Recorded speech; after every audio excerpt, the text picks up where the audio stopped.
What's up, crew? Greg here, and today I wanted to talk about delivering your MVP.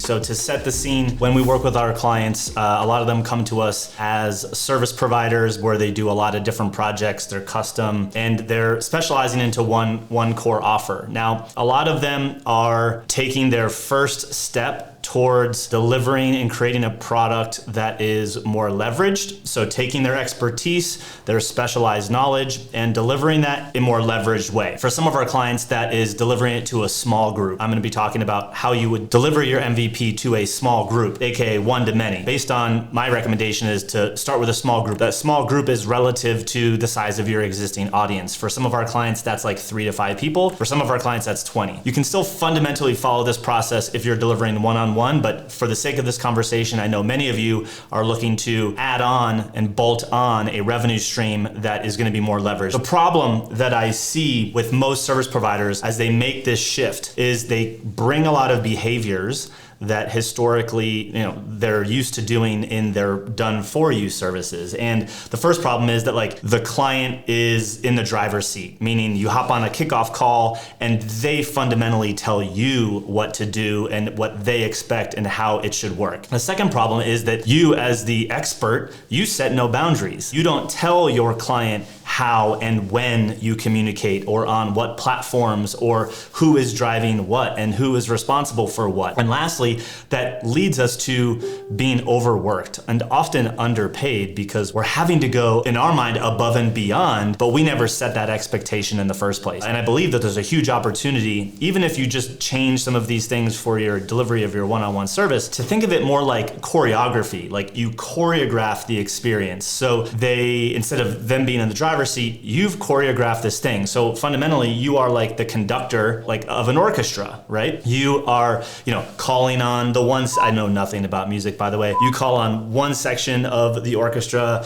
you add in the percussion, bring up the strings, and then dun dun dun. Like that's how organized and choreographed your delivery experience should be, especially in the onboarding. And when you do that, you actually create a lot of efficiencies and profit. You're gonna be like way more productive with each client, even when you are one-on-one, but most definitely when you're working with a group of people. Common mistakes that I see people making, just to call this out, is they spend a ton of time building this thing out before ever launching. And then they launch and it's like crickets. Also, as they make the move to something that is a little more leveraged, aka done with you, they think that the whole experience has to be done with you. So like say you have a 9-step process to get your clients from problem to solution, that just because you're making this shift, that all 9 steps, you're seeing more and more high ticket coaching and training businesses weave in elements of implementation and assembly and layering in strategically done for you services, which by the way is hands down the best model for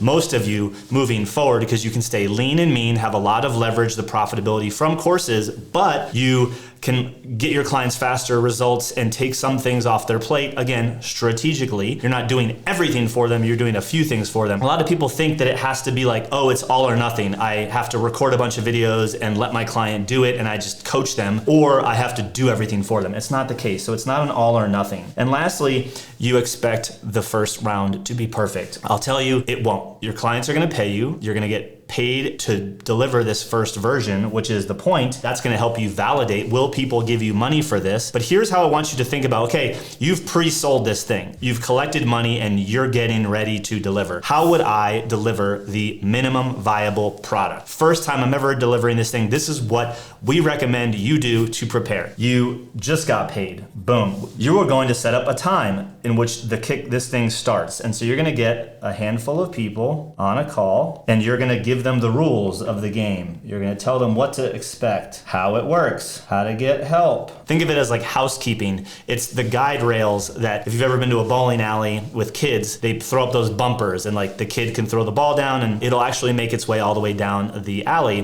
but it'll like bump back and forth, but it won't go in the gutter. That's what this is. This call is to minimum viably, let's get someone on, say, hey guys, this is what we're going to expect over the next, or what you should expect over the next few weeks as we work together on this thing, or next few months. Here are the rules. When you need help, this is where you go. Whatever your expectations are for them, we set that in that call. And then you have a delivery schedule. I just laid out 4 weeks here. Yeah, Monday, Tuesday, Wednesday, Thursday, and a Friday. Now, how I did it and or recommend doing it is on Monday, you teach. You can go live with the teach, or you can have a pre-recorded video explaining the lesson. It depends on how well you know this content. When I first made this transition, like many of our clients, we've already delivered this thing dozens of times because we were an expert in doing it. So we knew what to talk about when transferring that knowledge to our client. By the way, that is a real key. You look at any successful productized service or any successful coach or consultant, they didn't just jump into that. At some point, if you look at their resume, they had rolled up their sleeves and they had been doing it. The biggest issue with our online business industry is people are jumping in because they heard it was profitable, and then they're trying to jump right into teaching it based off of what they learned from someone else. But they can't navigate people through the little unique challenges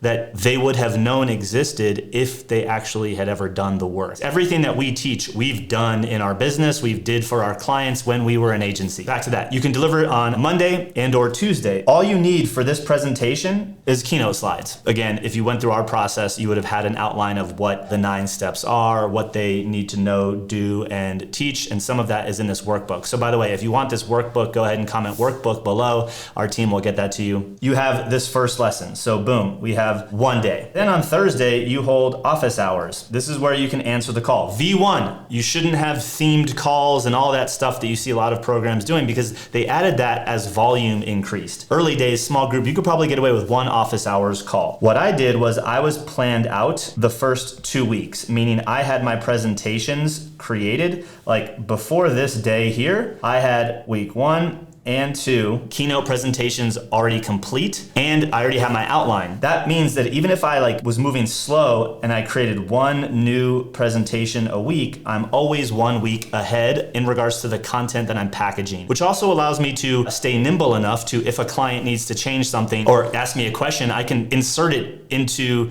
my upcoming presentation. So it keeps me flexible enough. And what this does is I'm actually creating in real time, and then you would repeat over and over and over again. So that's the recommendation, is pre-sell it, only prepare the first 2 weeks of actual assets that you need, and then create a week at a time, and you'll be a week ahead for however many weeks your program is. You'll probably go through a couple iterations of that in a small group environment before you quote unquote bring this thing to public market. It's totally normal. We went through 2 or 3 rounds of people kind of coming through little tweaks and iterations, and guess what? Now 5 years later, we still make tweaks. I think a lot of people get hung up on spending all of this time when it's like you're gonna iterate it and tweak it and improve it over time anyway. So the sooner you get it out into the wild and the public, the better. So I hope you found this helpful, and we will chat with you guys in the next one. Take it easy.